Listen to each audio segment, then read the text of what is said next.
बिल्कुल। आज इंदिरा गांधी नहर पे वन और अभ्यारण्यों पे मांगों पे चर्चा हुई है। मैं आपको बताना चाहूंगा कि मैं सीमांत के उस क्षेत्र से आता हूं जहां पर इंदिरा गांधी नहर की कल्पना जहां के लिए 1957 में की गई। 1957 में जब इंदिरा गांधी नहर सिंचाई परियोजना की कल्पना की गई थी, तब ये सोचा गया था कि देश के आखिरी हिस्से तक हम पानी पहुंचाएंगे। 1980 में जैसलमेर के मोहनगढ़ में पानी आया और 1980 से लेके आज तक 44 साल तक मेरा क्षेत्र नहर के इंतजार में आस लगाए बैठा है। प्रदेश की सरकार से मैं आप सभी के माध्यम से निवेदन करूंगा कि इंदिरा गांधी नहर परियोजना का जो एक्सटेंशन रुका हुआ है, आप जल्दी से जल्दी करवाएं ताकि सीमांत के उन लोगों को पानी मिल सके। आपको बताना चाहूंगा कि जैसलमेर के गुंजनगढ़ गांव के बाद में इसका एक्सटेंशन नहीं हुआ और सीमांत के उन लोगों की जो आजीविका है वो पशुपालन पे। अगर वहां तक पानी पहुंचेगा तो वहां पे खेत खलियान भी होंगे, किसानों की आय भी बढ़ेगी। और वो जो नहर है उसका एक्सटेंशन रुकने का जो मुख्य कारण है, वो मुख्य कारण डीएनपी है, डेजर्ट नेशनल पार्क। आपको बताना चाहूंगा कि 1980 में एक नोटिफिकेशन आया और उस नोटिफिकेशन के बाद में डीएनपी क्षेत्र को नोटिफाई किया गया। डीएनपी क्षेत्र के अंदर लगभग 3162 वर्ग किलोमीटर क्षेत्र है और जिसका 1962 वर्ग किलोमीटर क्षेत्र जैसलमेर का और 1200 वर्ग किलोमीटर क्षेत्र बाड़मेर का। 185 राजस्व गांव इसके अंदर है। आप विश्वास मानेंगे कि 1980 के बाद में ना आबादी भूमि बढ़ी, ना किसी तरीके का नया डेवलपमेंट हुआ। आज क्योंकि वन एवं अभ्यारण्य की भी बात हो रही है, मैंने आज सरकार से निवेदन भी किया है, मंत्री जी से भी निवेदन किया है कि उस क्षेत्र में उन 185 राजस्व गांवों में मूलभूत सुविधा पहुंचाने का काम हम लोगों को करना चाहिए। आप विश्वास मानेंगे कि अभी तक वहां के किसानों को किसी भी तरीके का केसीसी या ऋण उठाने की कोई सुविधा नहीं दी गई। वो ऋण नहीं उठा सकते, वो कोई लोन नहीं ले सकते, वो बेच नहीं सकते, वो किसी भी जमीन को हस्तांतरित नहीं कर सकते।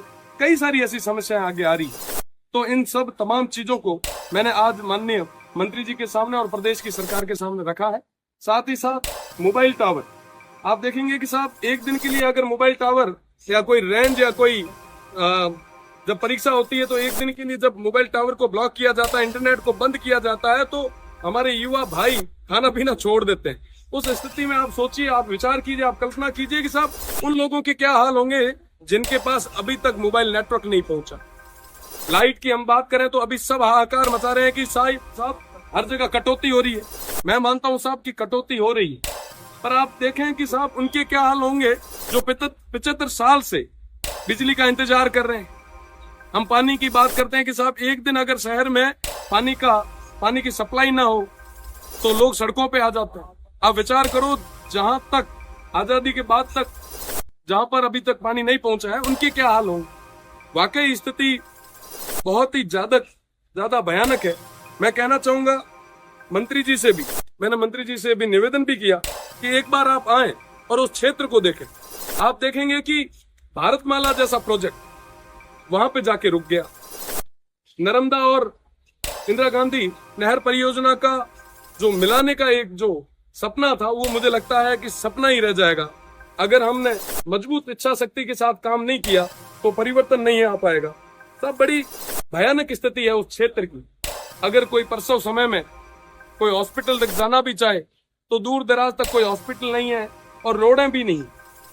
कई बार जच्चा और बच्चा दोनों की मृत्यु हो जाती है। वाकई स्थितियां बहुत खराब है। मैं आपको निवेदन करना चाहूंगा आपके चैनल के माध्यम से, मैं उन गांवों का नाम लेना चाहूंगा जिन गांवों का नाम इस राजधानी में आज तक किसी ने नहीं लिया। गडरा रोड आपको बता दूं कि सीमांत की आखिरी पंचायत समिति है और गडरा रोड से 1 किलोमीटर बाद इंटरनेशनल बॉर्डर शुरू हो जाता है। उस गडरा रोड के बोई, लोडरडी, समंद का पार, हाफिया, फांगड़ी, चंदनिया, बनियाली, चौथियाली, खड़ीन, सेला, ढिंगानी बस्ती, बच्चिया, पुंजराज का पार, सरगवाड़ा, द्राबा, ढगारी, मठरानी, पीपरली, पते का पार, गप्पाना, राबड़, सांकली, हाफिया, कुपड़िया, रावतसर, सालम सिंह बस्ती, दुथोड़, ये तमाम कई सारे ऐसे गांव, 185 गांव है जहां पे अभी तक मूलभूत सुविधा नहीं पहुंची। हम बंद एसी के कमरे में सब तरीके की बातें कर लेते हैं, पर जरूरत है उन क्षेत्र को आगे तक ले जाने की। बिजली नहीं पहुंची, पेयजल नहीं है, आबादी भूमि नहीं है, किसी भी तरीके की कोई सुविधा नहीं पहुंची। तो वन एवं पर्यावरण की मांगों पे सबसे बड़ी मांग मुझे लगता है हमारी है। और इंदिरा गांधी नहर सिंचाई परियोजना की बात हो रही थी, तो इंदिरा गांधी सिंचाई परियोजना एक्सटेंशन होना चाहिए और सीमांत के आखिरी गांव तक पानी पहुंचना चाहिए।